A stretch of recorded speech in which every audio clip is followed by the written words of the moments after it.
آج ہم سورہ یوسف کی چند آیات آپ کے سامنے پیش کریں گے۔ الف لام را، یہ اس کتاب کی آیات ہیں جو اپنا مدعا صاف صاف بیان کرتی ہے۔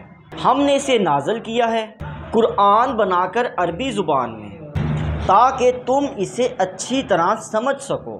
اے محمد صلی اللہ علیہ وسلم، ہم اس قرآن کو تمہاری طرف وحی کر کے بہترین پیرائے میں واقعات اور حقائق آپ سے بیان کرتے ہیں، ورنہ اس سے پہلے آپ ان چیزوں کے متعلق بالکل نہیں جانتے تھے۔ یہ اس وقت کا ذکر ہے جب یوسف نے اپنے باپ سے کہا، ابا جان میں نے خواب دیکھا ہے کہ 11 ستارے ہیں اور سورج اور چاند ہیں، دیکھتا کیا ہوں کہ وہ مجھے سجدہ کر رہے ہیں۔ جواب میں اس کے باپ نے کہا، بیٹا اپنا یہ خواب اپنے بھائیوں کو بیان نہ کرنا، کہیں ایسا نہ ہو کہ وہ تیرے جان کے دشمن بن جائیں۔ بے شک شیطان انسان کا کھلا دشمن ہے، اور ایسا ہی ہوگا جیسا تو نے خواب میں دیکھا ہے۔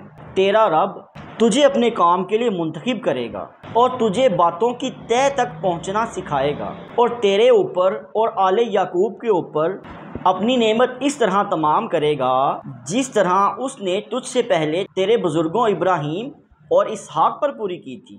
یقیناً تیرا رب بڑا علیم ہے اور حکیم۔ حقیقت یہ ہے کہ یوسف علیہ السلام اور اس کے بھائیوں کے قصوں میں پوچھنے والوں کے لیے بڑی نشانیاں ہیں۔